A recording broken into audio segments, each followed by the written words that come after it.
And for our last story, let's shift our focus to Mozambique, where the leading opposition figure, Venancio Mondlane, who was at the centre of months-long protests against the ruling Frelimo party, has decided to break ties with his own party, the Podemos.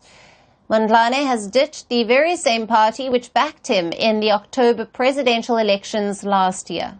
Mondlane has accused the Podemos party of violating a coalition agreement, while the Podemos party has denied those claims and has accused Mondlane of insulting their leadership.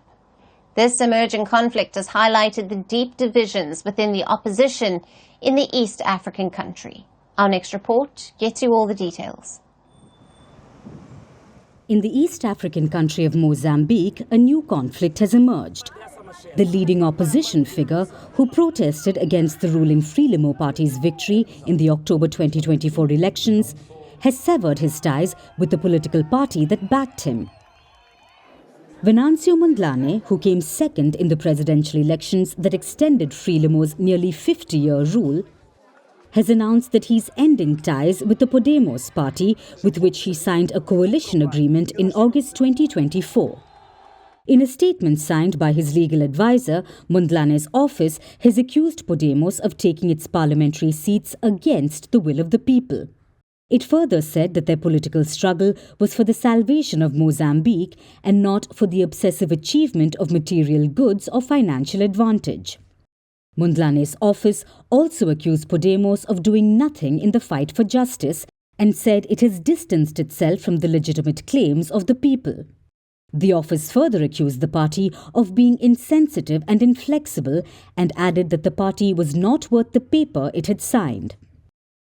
Responding to the accusations, the Podemos party, which became the largest opposition party in Mozambique following the October elections, has reportedly refused to recognize the statement signed by Mondlane's legal advisor.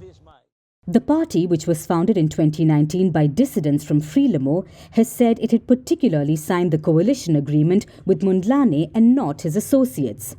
It said the agreement was no longer valid as Mondlane had violated the confidentiality clause. The Podemos party further accused him of insulting and disrespecting its leader, Albino Forquilha.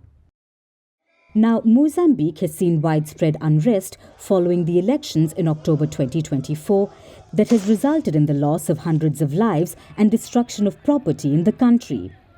The opposition parties, led by Mondlane, have demonstrated against the ruling Frelimo, whose candidate Daniel Chapo was sworn in as the president in January. However, this emerging conflict between Mondlane and the Podemos party has highlighted the deep divisions within the country's opposition landscape.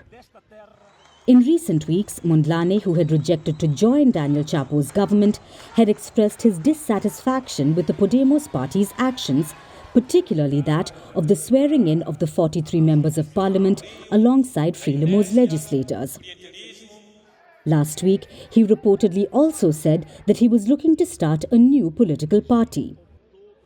So, as this conflict between Mondlane and Podemos marks the end of a political alliance that had initially promised to bring together opposition forces against the Frelimo party's rule, what will the opposition landscape look like in Mozambique in the coming days? We're calling the show Vantage. We hope you like what we've put together for you. Touted as the minimum defense from that video.